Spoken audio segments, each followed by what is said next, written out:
Bien, en este mismo sentir, vamos a buscar entonces en el libro del Evangelio según San Juan. Evangelio según San Juan.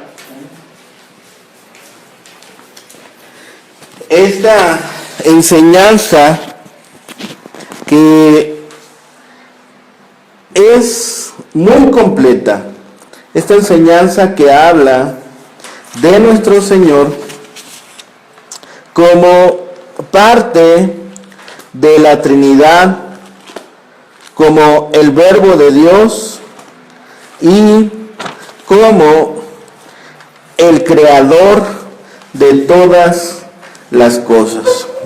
Sí, es un tema muy esencial. No podríamos hablar de Jesucristo como Salvador si no comprendiéramos quién es Él.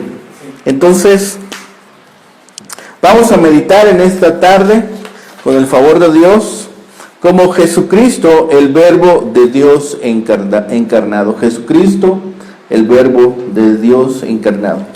Y para eso vamos a leer los primeros 5 versículos del Evangelio de Juan. Dice la palabra de Dios: en el principio era el Verbo. Se me hace que está muy pequeña esa letra. Si quiere que use esta, que está un poco más grande, ¿sí? Y vamos a leer. Dice la palabra de Dios: en el principio era el Verbo, y el Verbo era Dios. Este era en el principio con Dios. Todas las cosas por Él fueron hechas, y sin Él nada de lo que ha sido hecho fue hecho. En Él estaba la vida, y la vida era la luz de los hombres, y la luz en las tinieblas resplandece, y las tinieblas no prevalecieron contra ella. Vamos a orar. Bendito Padre Celestial, gracias te damos ahora, Señor, por este tiempo que nos permites, Señor, tomar tu palabra, ser instruidos por ella. Y, Señor, te pedimos ahora que nos permitas discernimiento, Señor, que nos permitas entendimiento. Y Señor, uno de los temas principales en tu palabra, podamos nosotros, Señor, comprenderlo, Señor, apreciarlo y sobre todo, Señor, guardarlo en nuestro corazón y en nuestra mente para que guíe, Señor, también nuestros pensamientos, nuestras actitudes, Señor, y también comprender quién eres tú. Gracias, Padre, por este tiempo. Todo lo pedimos y clamamos a ti en los méritos suficientes de Cristo Jesús, Señor y Salvador nuestro. Amén. Bien, los primeros 18 versículos, hermanos, del Evangelio de Juan se convierten en una introducción de lo que nos va a hablar todo el Evangelio de Juan. ¿Sí? ¿Cuántos capítulos tendrá el Evangelio de Juan? Ahí tienen su Biblia en sus manos, o si se lo saben de memoria, ¿cuántos capítulos tiene Juan? Ahí búsquenle en Juan, ¿cuántos capítulos tendrá? 5, 10, 15, 20, 30, ¿cuántos serán? Bueno, cabe decir que los capítulos no estaban, las cartas no estaban divididas por capítulos, sino que los capítulos se agregaron después. Evangelio de Juan, ¿cuántos capítulos tiene? 21. Muy bien, gracias, hermano. Entonces tiene 21, como la mayoría en Estados Unidos. ¿A los cuántos es la mayoría en Estados Unidos? A los 21 años. Acuérdense, Evangelio de Juan, 21 capítulos. ¿Sí? Y en estos 21 capítulos Juan aborda el tema de Jesucristo como el Hijo del Hombre, el Hijo de Dios, el Hijo del Dios Altísimo. Y los primeros 5 versículos nos hablan de algo extraordinario, que de hecho para nuestro contexto aquí en América y en México más específicamente, nos deja con algunas preguntas que no son fáciles de responder. Y vamos tratando de comprenderlos. Primero dice, versículo 1 y 2 dice: en el principio era el Verbo, y el Verbo era con Dios, y el Verbo era Dios. Este era en el principio con Dios. Para empezar dice, en el principio. ¿El principio de qué? ¿En el principio de qué cosa? En el principio del libro, del Evangelio de Juan, en el principio de lo que conocemos, en el principio de las cosas. ¿De qué principio está hablando? Y el principio del que Juan está hablando es el origen de todas las cosas, el origen de este universo. Cuando Dios creó todas las cosas. ¿Eso dónde lo tenemos? En Génesis, ¿sí? Génesis también dice, en el principio, ¿sí? Entonces, en el principio de cuando empezaron a existir todas las cosas, toda la creación. De ese principio está hablando Juan, ¿sí? Dice, significa el origen, pero también significa el gobierno.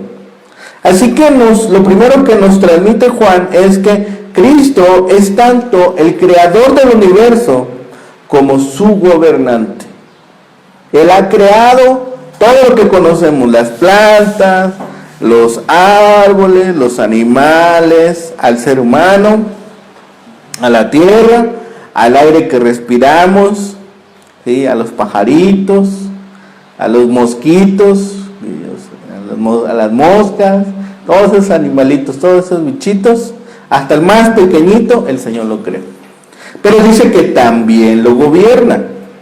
Así que Jesucristo ya existía cuando los cielos y la tierra fueron creados.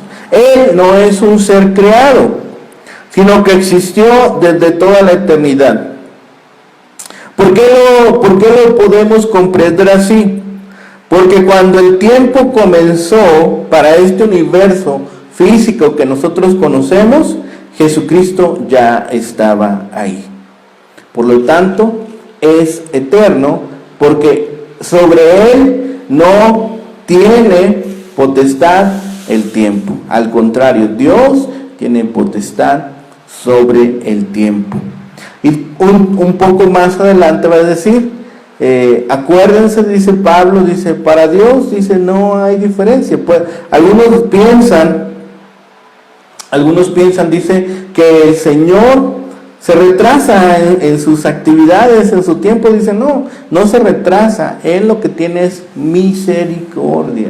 Dice, para que todos lleguen al conocimiento de Él y para que todos lleguen a arrepentimiento.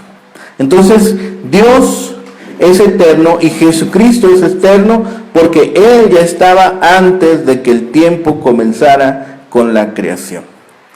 Eso nos lleva a pensar inmediatamente que Jesucristo es Dios también, porque solo Dios es eterno. La segunda situación dice, en el principio, ya vimos cuál era el principio, era el Verbo, y el Verbo está escrito con mayúscula, ¿sí? El Verbo es esta palabra que se conoce aquí como logos. El logos, esa palabra no es en español, esa palabra es en griego. Y los griegos, algo que les encantaba hacer, algo que ellos disfrutaban sobre todas las cosas, es ponerse a pensar, ponerse a meditar, dice, en el principio de todas las cosas. Es algo de lo que les fascinaba a los griegos. Incluso inventaron, ellos dicen, o establecieron los principios para la escuela, ¿sí? Sentarse alrededor de un maestro en un espacio, en un lugar, y ahí se sentaban a meditar, dialogaban, ¿sí? Discutían, y eso es algo que les encantaba a los griegos. Y algo que ellos discutían era sobre el logos. ¿Qué era esta palabra? Era el principio de todas las cosas, el orden y la razón. Y entonces cuando Juan escribe su evangelio, dice, en el principio era el verbo. Dice, ese logos que ustedes están buscando, ese principio de todas las cosas, tiene un nombre y se llama Jesús. Entonces los griegos, cuando escuchan a Juan, dicen, ¿qué está diciendo este loco? ¿Qué nos trata de decir? Dice que no fue el principio ni en el agua, que el principio no se originó en el aire, que el principio no se originó en el fuego, que el principio no se originó en la tierra, que el principio no se originó en el mar, porque ellos le habían puesto muchas explicaciones a la vida. Algunos pensaban que la vida se había originado en el mar, ¿sí? Que un bichito, dice, un animalito, luego se juntó con otro animalito, luego se salió del agua y aprendió a vivir en la tierra, y luego de ahí en algún momento salieron los seres humanos. Dice, y otro decía, no, el principio fue el fuego, de ahí nació toda la vida. Dice, cuando empezó a existir el fuego, dice, en ese momento empezó a existir la vida. No, otro dice, no, la vida empezó en el aire. Dice, si mucho tiempo después hubo un investigador que decía, miren, si ustedes dejan, dice, la carne, a un pedazo de carne, un trozo de carne, dice, de repente morir, dice, se van a dar cuenta de que van a nacer muchos animalitos de ahí. Dice, y así es como se originó la vida. Dice, del aire, de ahí empezaron a salir. Después se le puso un nombre, generación espontánea, dice. De repente apareció una serpiente, así dice, de la nada, del aire. Pero llegó a ser una teoría científica, a enseñarse en las escuelas esa teoría. Incluso todavía en la secundaria, cuando fui a la primaria, todavía me la enseñaron, ¿sí? Entonces, los filósofos decían, no, pues se originó en el aire, se originó en el agua, se originó en el mar, ¿sí? Se originó en el fuego la vida. Pero Juan les dice, no, el principio fue la palabra, y ese verbo es Jesucristo. Por eso cuando Juan les explica esto, se les hace una locura. Y Pablo, cuando vuelve a predicarle a los griegos, les dice, la palabra de Dios es locura. Dice, ¿por qué? Porque es salvación para el que cree. ¿Sí? Por eso Pablo retoma tal vez algunas palabras de Juan. Así que Juan les presenta a Cristo como la personificación y encarnación de este logos, este principio.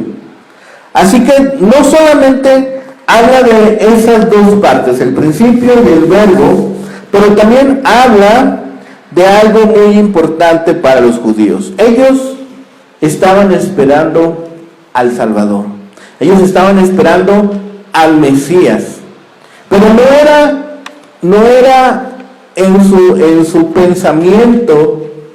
Dice, ¿cómo va a ser este Mesías? Dice, tiene que ser un gobernante que nos venga a liberar. Tiene que ser un guerrero, dice, para derrotar a todos los imperios. Tiene que ser alguien poderoso. Entonces, cuando en Génesis también, cuando sucede la caída del hombre, que comen del fruto que se les había prohibido y son desobedientes y entra el pecado, habla con la mujer y le dice, pondré pelea, pondré guerra, pondré diferencias entre tu simiente, entre los que nazcan de ti y la serpiente. ¿Sí? serpiente, en aquel momento recordemos que está hablando de Satanás. Dice, entonces, la serpiente te va a herir, dice en el talón, pero la simiente, los hijos que salgan de ti, dice, la van a herir ahí en la cabeza. ¿Sí? La parte más delicada de la serpiente es la cabeza. ¿Sí? Si usted quiere matar a una serpiente, tiene que pegarle en la cabeza, porque si le pega en la cola, no se muere. Es más, le puede pegar varios cachitos, la puede pedacear en varios cachitos, pero es posible que todavía así la serpiente esté viviendo. Entonces, para matar a la serpiente hay que pegarle en la cabeza. Y dice, esa promesa que había hecho Dios a Eva, ¿sí?, se cumple en Jesucristo. Por eso dice que aquí, que Jesucristo es la palabra eternamente preexistente, que disfruta de plena comunión y de vida divina con el Padre, y Él mismo es Dios. Y por Juan, también vamos a saber, Juan 3:16 dice, de tal manera amó Dios al mundo que mandó a su Hijo, dice, el unigénito, el único que tenía, a buscar todos los que se habían extraviado, para que todos los que en Él creen no se pierdan, sino que tengan vida eterna. ¿Sí? Entonces, por eso, cuando Juan habla de esto, habla de que primero Dios, Jesucristo, estaban juntos. Son parte de esa característica que tienen, que son eternos. Aparte, Jesucristo es una persona junto a Dios. Dice, la palabra estaba con Dios. Y es una persona divina. El verbo era Dios. Y es una persona sin igual. Ahí en el versículo 2 dice, y este era en el principio con Dios. En el principio estaba junto con Él. La segunda cosa que nos transmite Juan en estos versículos está en el versículo 3 al 5, dice, todas las cosas por Él fueron hechas, sin Él nada de lo que ha sido hecho fue hecho. En Él estaba la vida, y la vida era la luz de los hombres. La luz en las tinieblas resplandece, y las tinieblas no prevalecieron contra ella.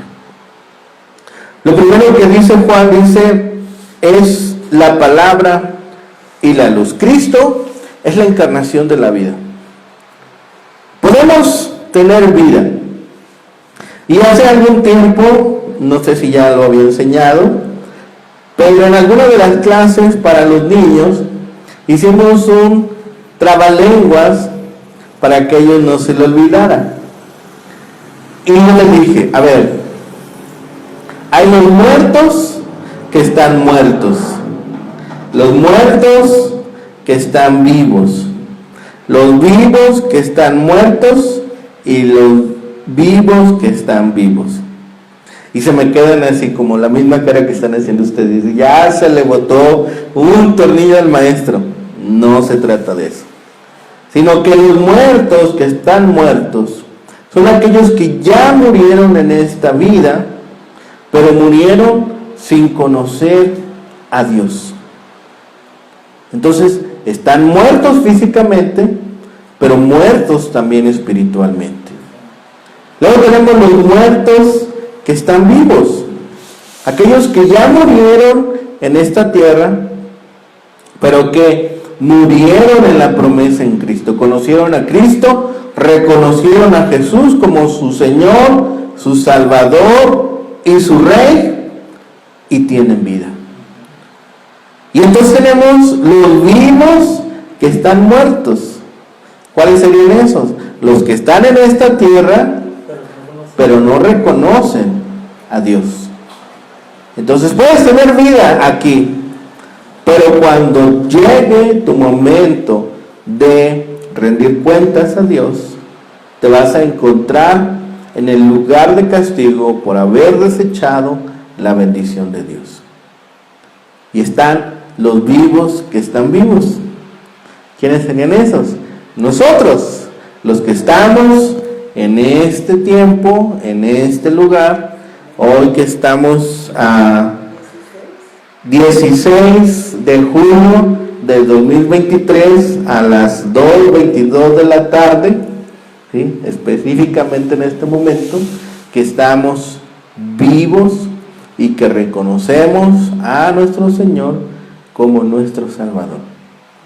Entonces, acuérdense, los muertos que están muertos, los muertos que están vivos, los vivos que están muertos y los vivos que están vivos, ¿sí? Por eso Juan empieza a hablar de esto, es decir, todas las cosas por Él fueron hechas. Él es la fuente de la vida. Dice en el versículo 4, en Él estaba la vida. Él contenía la vida y en la creación volcó esa vida. Cristo da vida física a todos y también la sustenta. También la sustenta. Dios es quien sustenta la vida. ¿Sí? Da vida eterna a todos aquellos que creen en Él. Así que la vida que Jesús ofrece, dice de palabra de nuestro mismo Señor, dice, es vida verdadera, vida completa y vida eterna. Pablo escribe de nuevo, dice, porque antes, dice, pues veíamos como un espejo, pero un día vamos a ver claramente. Lo que vemos aquí como vida terrenal, vamos a entender un poquito de lo que significa tener vida en Dios. Lo que vivimos aquí es un pedacito de lo que significa tener vida eterna, vida completa, vida plena. Imagínense estar delante de Dios. Yo me lo quiero imaginar, pero digo, no va a ser así, todavía tiene que ser más excelente, porque dice, no lo alcanzamos a vislumbrar, no lo alcanzamos a comprender totalmente. ¿Sí? ¿Quién vino y nos dijo de esa vida? Jesús. Dice, tanto tiempo han estado conmigo y no conocen al Padre. Dice, si me conocen a mí, conocen al Padre. Jesucristo es el que vino y nos dijo, dice, nadie ha subido al Padre. El único que ha venido es el que estaba junto con Él. Él es el que ha venido y les ha dicho cómo es el Padre. Si me conocen a mí, conocen al Padre. Entonces, eso es lo que Jesús nos dijo. Cristo es esa fuente aquí en la tierra que nos permite tener vida, que nos permite cambiar, que nos permite rejuvenecer. Dice el Antiguo Testamento, los jóvenes se resbalan y caen. Dice, para aquellos que confían en Dios, se rejuvenecerán como las águilas. ¿Sí? Entonces, también nos permite rejuvenecer y encontrarle significado a la vida. Que era otra gran discusión que tenían los filósofos. Dice, ¿y cuál es el propósito de la vida? Dice, ¿para qué estamos aquí? Y se peleaban unos y se peleaban otros. Yo me los imagino casi agarrándose de las greñas. Bueno, así me los imagino, ¿no? Pero no sé si se agarraban a la greña. Pero imagínense, se peleaban diciendo, ¿cuál es el propósito de la vida? Y Jesús lo dice muy sencillo, el propósito de la vida es glorificar a Dios. El propósito de toda la creación dice que glorifique, que santifique a Dios. En los Salmos nos los explica muy clarito. Ya casi terminamos, estamos en el punto 3, en la parte de atrás. Dice, Él era la luz, es la vida para los hombres. La vida divina encarnada en Cristo trajo luz a las personas. Si nosotros tenemos una noche oscura y prendemos una lámpara, una vela, por muy tenue que sea el pabilo de la vela, ilumina, ¿sí? Modifica el entorno, ya podemos ver, ya podemos observar lo que está a nuestro lado. Por eso Juan escribe, la luz en las tinieblas resplandece. La luz de Cristo vino a resplandecerle a los hombres. Dice, pero ellos lo desecharon, prefirieron las tinieblas. Y a veces sucede de que la gente no está dispuesta a venir a la luz, porque la luz los confronta con su realidad, la luz los confronta con su manera de vivir, la luz los confronta con su pecado. Dices, aquí en la oscuridad no se ve el pecado, mejor me quedo aquí. Si me acerco a la luz, se empieza a revelar mi pecado. Dice Pablo, yo no sabía que era pecador hasta que conocí la ley, hasta que conocí la palabra. Perdón, en ese momento supe que era pecador. Dice, no hubiera andado por ahí. Si fuera mexicano hubiera dicho muchas cosas, no anduviera de parranda, anduviera de fiesta, ¿sí? Anduviera por aquí y por allá. Pero dice Pablo, hasta que conocí la palabra, hasta que conocí la ley, supe que era pecador. Entonces, ¿qué es lo que pasa con el hombre pecador? Se queda en la oscuridad, porque si viene la luz, su pecado va a quedar descubierto. ¿Por qué? Por la santidad de Dios. ¿Sí? Por la santidad de Dios. Luego, hay una acusación que se ha hecho a la iglesia creyente de hoy en día.